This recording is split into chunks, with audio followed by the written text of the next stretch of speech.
22-23 साल उम्र रही होगी मेरी और साथियों की भी। काम उसके पहले से कर रहे थे, पर दंगों के बाद हमें ये बात समझ आई कि सिर्फ अपनी बस्ती मोहल्ले से काम नहीं चलेगा।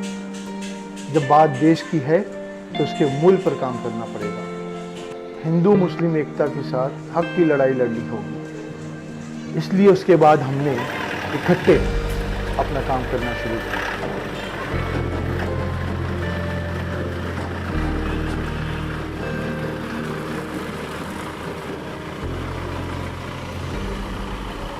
दंगा करने वाले हिंदू मुसलमान नहीं होते, वो सिर्फ दंगाई होते हैं। उस समय दंगों में लगभग 300 से ज़्यादा घर तोड़े और जला दिए गए थे।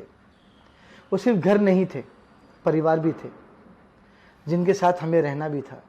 उनके लिए खड़े भी हमें ही रहना था, और संस्थाओं के साथ मिलकर हमने उनके घर बनवाने में मदद की, रोज़गार के लोन दिलवाए और गुनहगारों को सामने लाने के लिए लोगों का हौसला बढ़ाया। बस वहीं से कुछ अच्छा कर गुजरने की आस मन में जगी और साथी जुड़ते गए।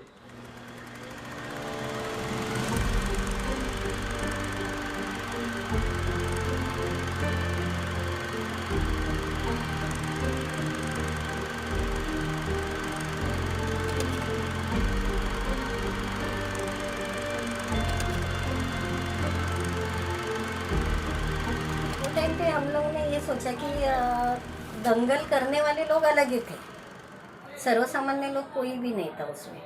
तो तभी हम लोग ने ये सोचा कि पहला हम लोग ना अलग अलग ग्रुप को मिलेंगे, हर एक ग्रुप को ट्रेनिंग देंगे, हर एक को मीटिंग लेके उनके साथ बात करेंगे कि ये इस जो दंगल हो रहे उसमें हमारा तो कुछ फ़ायदा नहीं है, लेकिन नुकसान तो बहुत था।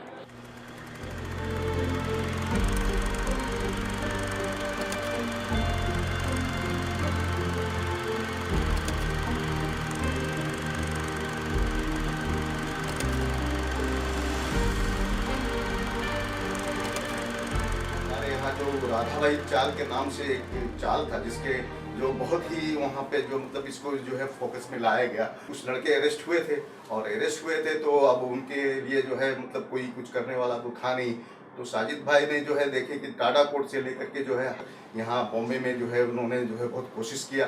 बहुत कोशिश करने के बाद बॉम्बे कोर्ट में जो है उन लोगों को उम्र कैद की सजा लग गई। इस केस को छोड़ा नहीं उन्होंने, लेकर के सुप्रीम कोर्ट तक पहुँच गए और सभी हियरिंग में जो है हाजिर हुए। और हाजिर होते होते अब इनका जो है मेहनत काम आया, और करीब करीब जो है 10 या 11 बच्चे थे, और करीब करीब सभी के सभी जो है सुप्रीम कोर्ट से बाइज्जत बरी हो गए।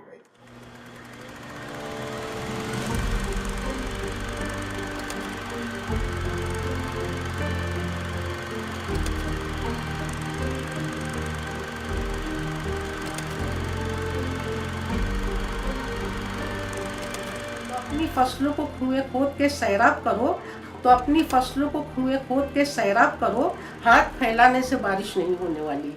इस्माइल यूसुफ कॉलेज में गैर कानूनी काम चल रहा था, उसको रुकवाने के लिए इन्होंने आंदोलन किया, लोगों को जमा किया। उस आंदोलन का फायदा ये हुआ कि गैर कानूनी काम जो कंस्ट्रक्शन था वो वहीं का वहीं रुक गया। 92 से उन लोगों ने स्टार्ट किया था लोगों को, बच्चों को फीस देना। फीस देने के बाद में फिर प्राइमरी से लेकर सेकेंडरी तक की, फिर कॉलेज तक की फीस का इंतजाम ये लोग मतलब जब से लेके 2021 तक अब तक हो रहा है। जिन लोगों का हायर एजुकेशन में एडमिशन नहीं होने पाता उसकी भी हेल्प करते हैं, उसकी भी फीस का इंतज़ाम करते हैं। स्पोर्ट्स के फील्ड में भी, खेल कूद के फील्ड में भी, और यहाँ तक के घरेलू मसाइल से लेके कंप्यूटर का जो प्रोग्राम होता है वो भी इनके यहाँ बेहतरीन होता है। स्कॉलरशिप के लिए जो होता है, लोगों को जो गाइड करते हैं उसके लिए भी बाकायदा ये लोग इश्तेहार देते हैं, व्हाट्सएप पे मैसेज आता है, लोग जाते हैं फ्री ऑफ कॉस्ट, लोग उसका स्कॉलरशिप का जाके फ़ायदा उठाते हैं।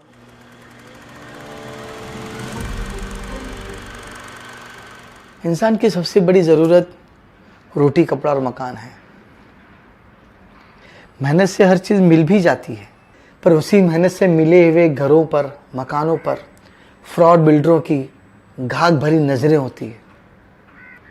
लालच देकर, झूठ बोलकर, धोखा देकर बस्ती में लोगों के घरों के कागजात पर कब्जा करना आम बात हो गई थी।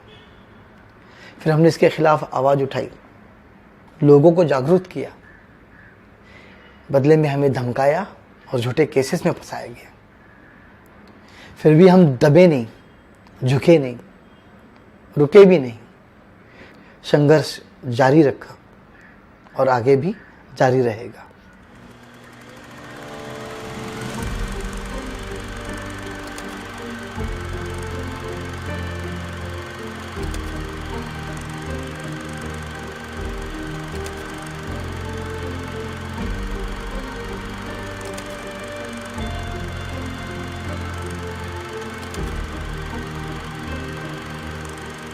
हमने बस्ती को इस तरह बचाया कि जब बिल्डर से हमारी बातचीत हुई तो उसने एक ही सवाल किया कि तुमको क्या चाहिए, तुम ये बताओ।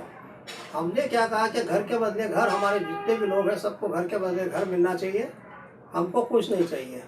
तो उसने कहा ऐसा नहीं होगा। तो हम लोगों ने हर मीटिंग में लोगों को बुलाया, जागरूक किया। आज जो लोग उनकी बात को माने हैं वो आज अपने घर में महफूज हैं, और जो लोग नहीं माने हैं वो आज घर से बेघर हो गए हैं। उसका भी हमें बहुत अफसोस है।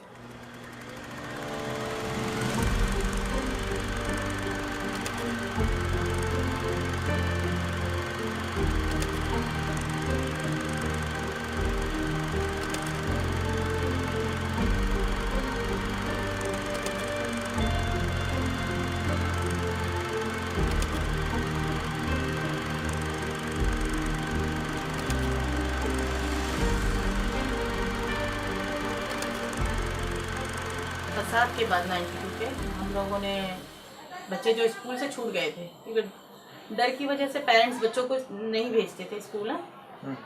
तो हमने सिलाई क्लास वगैरह लड़कियों के लिए, औरतों के लिए मेहंदी क्लासेस वगैरह, ताकि वो आके सीखें यहाँ पर और आगे चलकर अपने लिए कुछ करें।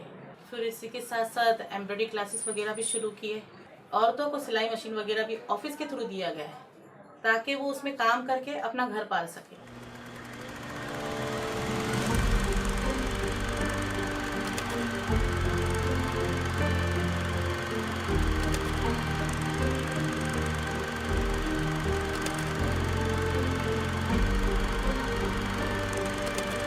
प्रेशर नहीं था, पानी ही नहीं था। लाइन है लेकिन लाइन में पानी नहीं। अभी क्या है, लाइन में पानी है, पहले पानी नहीं था। हम लोग नल खोले तो पानी नहीं गिरता था, आज नल खोले तो पानी गिरता है। बहुत हम लोग दौड़ भाग किए, म्यूनसिपलिटी में कितनों बार गए हुए। हम लोग बुढ़े लोग, जवान लोग लाइन लगा के 12-15 आदमी जाके थे म्यूनसिपलिटी में, कोई सुनवाई नहीं होती। फिर हम लोग रिटर्न आए, फिर काउंसलर के पास गए, काउंसलर भी कोई सुनवाई नहीं किया। फिर साजिद भाई पर साजिद भाई तो कहीं यहाँ तो ऑफिस चलाते उसमें उन्होंने कोशिश किए, भागदौड़ किए और हमारा एक काम करके हुए।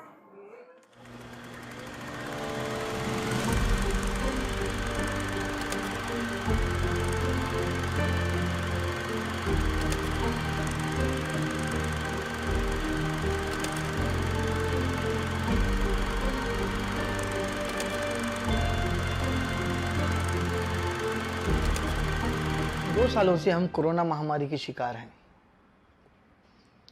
और लोगों के रोजगार गए, घर चलाना मुश्किल हो गया था। चाहते हुए भी कोई कुछ कर नहीं पा रहा था। असर बस्ती में भी हुआ, लोगों के घरों में खाने को नहीं था। ऊपर वाले की मदद से हमने 3,500 परिवार को राशन पहुंचाने का काम किया। बच्चों की स्कूल की फीस का बड़ा मसला था। हमने जद्दोजहद की फीस माफ करवाने के लिए, पर वो स्कूल और सरकार दोनों नहीं माने। पर कुछ भले इंसान मिले जिन्होंने बस्ती के तकरीबन 250 से ज़्यादा बच्चों की फीस भरी। हम उनके शुक्रगुजार हैं। मैंने ये भी देखा है कि हमारे शाहिद भाई और उनकी टीम जो है हर साल रमज़ान के महीने में जो गरीब तबके से ताल्लुक़ रखने वाले लोग हैं उनको जो है ये 1 महीने का राशन मुफ्त में देते हैं। और देते हैं, देने की टीम पूरी जो है इलाके के घर में उनके पहुंचा जाती है ताकि उनका जो है अपना खर्च बचे। और ये काम जो है शुरू से मैं अब देखता आ रहा हूं, तो मैं समझता हूं कि बहुत बढ़ चढ़ करके ये कौम की खिदमत करेंगे, इंसानियत की खिदमत करेंगे, लोगों की खिदमत करेंगे। मुझे ये ऐसा लगता है कि ज़रूर ये करेंगे, क्योंकि जब इनके पास कोई सोर्स नहीं है, कोई आमदनी नहीं है। लेकिन सवाल ये उठता है कि जो है जब इतना हिम्मत है उनके अंदर, और आगे सबसे बड़ी बात यह है कि हिम्मत ये है कि लोगों की खिदमत करें, और खिदमत करने के लिए जब ये काम कर रहे हैं तो आइंदा भी मुझे लगता है कि ये खिदमत करने में पीछे नहीं है। बहुत सारी समस्याएं थी तो हमने हर जगह काम करने की कोशिश की। हमारा काम देखकर एक फिल्म अभिनेता गिरीश कर्नाड साहब आए और उन्होंने हमें अदरक कहा। अदरक इसलिए कि अदरक कई बीमारियों का इलाज करता है और हम भी हर सामाजिक बुराइयों को सुधारने में लगे हुए थे।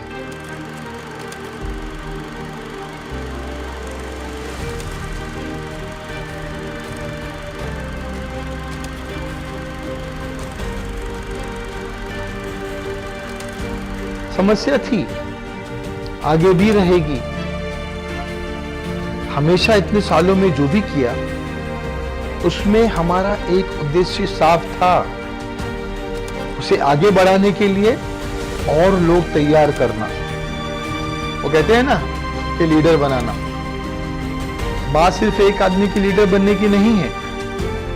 हम सभी को ऐसा बनाना चाहते हैं कि वो अपने आप लीड कर सके।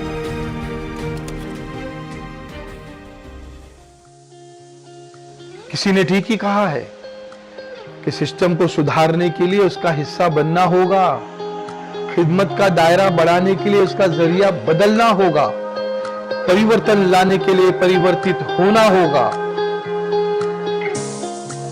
जन समुदाय में जन कल्याण करना है तो जन आंदोलन का जन प्रतिनिधित्व करना होगा।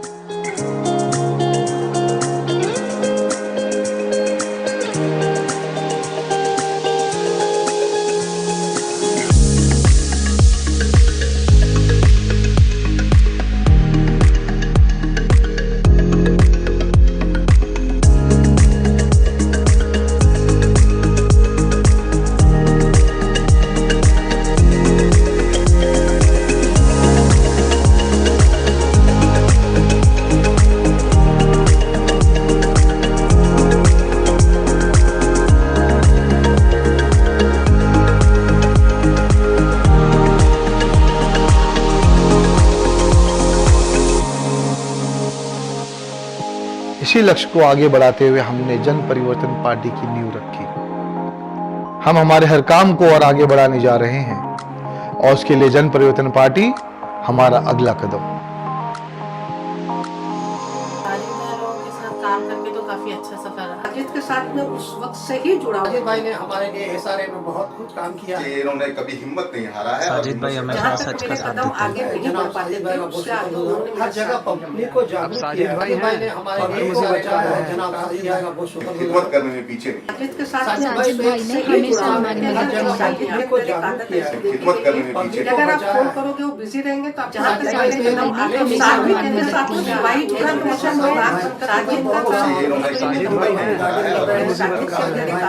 बहुत बड़ा हाथ है। अगर आप पूरा एजुकेशन है साजिद का काम साजिद का काम जो किया है साथ में